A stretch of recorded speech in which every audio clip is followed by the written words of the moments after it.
ഇങ്ങനെയാണ്: give up the need to be liked by every one. അതായത് എല്ലാവർക്കും നമ്മളെ ഇഷ്ടപ്പെടണം എന്നുള്ള ആ ഒരു ചിന്ത നമ്മുടെ മനസ്സിൽ നിന്ന് മാറ്റുക. ശരിക്കും പറഞ്ഞാൽ ഈ തലക്കെട്ടിൽ നിന്നും തന്നെ ഈ പറയാൻ ഉദ്ദേശിക്കുന്നത് എന്താണെന്നുള്ളത് വളരെ വ്യക്തമായിട്ട് നമുക്ക് മനസ്സിലാക്കാൻ പറ്റും. നമ്മളിൽ മിക്ക ആളുകളുടെയും ഒരു ആഗ്രഹം എന്താണെന്ന് വെച്ചാൽ നമ്മളെ എല്ലാവർക്കും ഇഷ്ടപ്പെടണം. നമ്മളെ കാണുമ്പോൾ തന്നെ അവർക്ക് സന്തോഷം തോന്നണം. നമ്മളോടൊപ്പം തന്നെ ചേർന്ന് എപ്പോഴും നമ്മുടെ സുഹൃത്തുക്കളാണെങ്കിലും നമ്മുടെ ബന്ധു മിത്രാദികൾ എല്ലാവരും നമ്മുടെ കൂടെ നിൽക്കണം എന്ന ആഗ്രഹം ഒട്ടുമിക്ക മനുഷ്യർക്കും ഉള്ളതാണ്.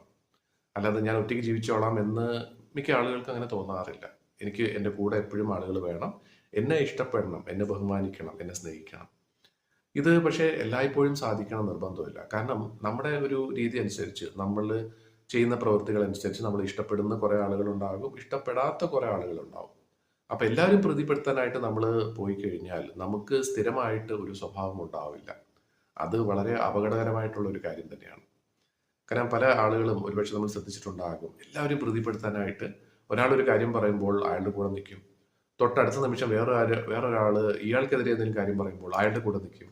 അപ്പം ഇങ്ങനെ സ്ഥിരമായിട്ട് നമ്മൾ എന്താ പറയുന്നത്, ഓരോ സൈഡ് പിടിക്കാൻ തുടങ്ങുമ്പോഴത്തേക്കും ആളുകൾക്ക് പൊതുവേ നമ്മളെക്കുറിച്ചൊരു ധാരണ ഉണ്ടാകും. ഇയാൾക്കൊരു സ്ഥിരതയില്ല, ഇയാൾക്ക് സ്വന്തമായിട്ട് അഭിപ്രായമില്ല, ഒന്നിനെക്കുറിച്ചും ഒരു ധാരണയില്ല എന്നുള്ളൊരു വിശ്വാസം വരും. അങ്ങനെ ആകുമ്പോഴത്തേക്കും തീർച്ചയായിട്ടും നമുക്ക് ആരും തന്നെ നമ്മുടെ കൂടെ ഉണ്ടാവില്ല. കാരണം ഒന്നിലും ഉറച്ചു നിൽക്കാത്ത ഒരു മനസ്സുള്ള വ്യക്തി ആയതുകൊണ്ട്. ഇനി ഈ പറഞ്ഞതിൻ്റെ അർത്ഥം എന്ന് പറയുന്നത് നമ്മൾ ചില ആളുകൾ വേറെ രീതിയിൽ പെരുമാറാറുണ്ട്. അതായത് ചില ആളുകൾ പറയാറുണ്ട്, ഞാൻ എന്ത് കണ്ടായാലും ഞാൻ ആ തെറ്റിനെ ഞാൻ തിരിച്ച് എന്താ പറയുക, അതിനെ എതിർക്കും. ആരുടെ മുഖത്ത് നോക്കിയും ഞാൻ വെട്ടിത്തുറന്ന് പറയും. വെട്ടിത്തുറന്ന് പറയുന്നതിന് ഒരു ലിമിറ്റുണ്ട് ശരിക്കും പറഞ്ഞാൽ. ഒരാൾക്ക് താല്പര്യമില്ലാത്ത ഒരു കാര്യമാണെങ്കിൽ പോലും അതിനെ ഒരു മയത്തിലേക്ക് നമുക്ക് പറയാം. അതല്ലാതെ എന്താ പറയുന്നത്, എല്ലാവരും വെറുപ്പിച്ച് നടക്കുക എന്നുള്ളതല്ല ഇവിടെ ഉദ്ദേശിക്കുന്നത്. പക്ഷെ എല്ലാവരും നമുക്ക് പ്രീതിപ്പെടുത്തി എല്ലാവരും ഒന്നിച്ച് കൊണ്ടുപോകാനായിട്ടും സാധിക്കില്ല എന്നുള്ളതാണ്. ഇപ്പം പറയാൻ ഉദ്ദേശിക്കുന്ന ഒരു നല്ലൊരു ഉദാഹരണം എന്താണെന്ന് വെച്ചാൽ, ഒരു ശരിക്കും പറഞ്ഞാൽ പൂവ് വിരിയുന്ന സമയത്ത് ആ പൂവിൽ എന്തെങ്കിലും നന്മയുണ്ടെങ്കിൽ, നന്മ എന്ന് ഉദ്ദേശിക്കുന്നത് ഇവിടെ തേന് അല്ലെങ്കിൽ അതുപോലുള്ള എന്തെങ്കിലും നല്ല ഒരു വണ്ടിന് ഇഷ്ടപ്പെട്ട ഒരു കാര്യമുണ്ടെങ്കിൽ തീർച്ചയായിട്ടും വണ്ടുകൾ അതിന് ചുറ്റും വരും.